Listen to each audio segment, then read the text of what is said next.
When thinking about TV series or movies, what comes to mind? Romantic K-dramas, horror movies, or perhaps live-action adaptations? It seems that live-action adaptations are often overlooked as a category.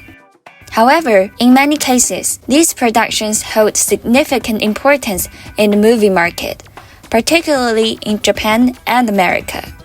However, it is also risky to produce them since it sometimes struggles to connect with audiences, especially in the case of Japanese manga. For example, original fans would be unsatisfied about the content's change and inappropriate casting.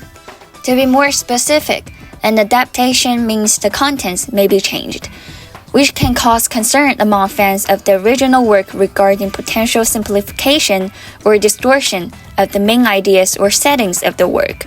Meanwhile, especially in Japan, live-action adaptations cover many genres, including shoujo manga, shonen manga, and comedy manga. Hence, the character designs in Japanese manga often feature exaggerated human bodies, expressions, and hair colors, posing challenges when attempting to thoroughly recreate them with real-life actors, which lead to disappointment among fans. However, more live-action adaptations of Japanese manga have been produced in Hollywood in recent years.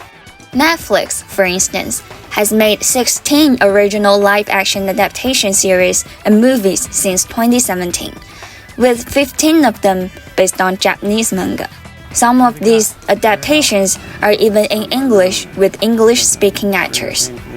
It makes me wonder why Netflix would take the risk of producing Japanese manga live-action adaptations in English.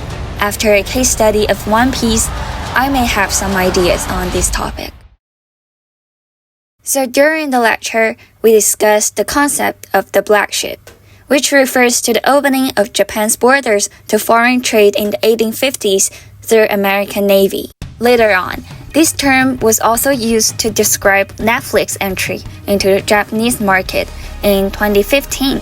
Before Netflix's arrival, most Japanese viewers had not widely adopted internet-based video-on-demand subscription models, and most Japanese media critics believed that the amount of domestic content may not be attractive enough to Japanese audiences, so they promoted Netflix content as high-quality Western content. Therefore, from Netflix's perspective, producing live-action adaptations of popular Japanese manga may potentially attract the Japanese market to some extent and challenge Japan's traditional media industry. Moreover, the impact of animation itself has increased. The economic impact of the Anime Expo held in Los Angeles in 2018 has reached nearly 100 million in only 4 days. Based on the location of the convention and the achievement it made can explain why the American film industry would have an interest in remaking live-action adaptations of Japanese manga for both physical and economic reasons. One Piece is one of the examples. Since One Piece was serialized in 1997, it has had an enormous fan base.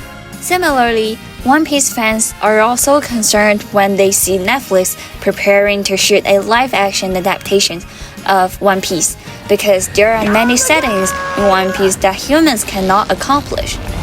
But the data showed the result. It was one success that Netflix has achieved. One Piece was the most watched Netflix series in 84 countries worldwide in its first week of release, and received mostly positive reviews from critics and fans alike. Only publishing for 2 weeks, it has now totaled 37.8 million views since its August 31st premiere. Therefore, as long as Netflix ensures that the adaptation's content is reasonable, the attention garnered by the live-action adaptations is broad and massive. Moreover, to cater to multicultural audiences and create culturally inclusive content, it is essential to develop a highly universal production capacity that can resonate with people from diverse ethnic backgrounds. Selecting actors from different countries to perform in English adds universality to the production to some extent. One Piece on Netflix features actors from various countries such as Mexico, America, Japan, and Spain, including actors from diverse backgrounds adds to the transnationalism of the context, thus reinforcing Netflix's transnational identity. Furthermore, with the success of the live-action version of One Piece, Netflix has gained confidence and experience in producing them. In 2021, Netflix acquired Scanline VFX, a visual effects studio, to achieve a more faithful representation of the comic world. Especially during the pandemic, the production team refined the technology that allows for precise resolution adjustments using numerous cameras to capture subtle human expressions and acting skills. This level of technological advancement has not been seen in previous live-action adaptations and presents an opportunity for Netflix to enhance its reputation further. So, why would Netflix like to produce live-action adaptations continuously in English? This is what I think.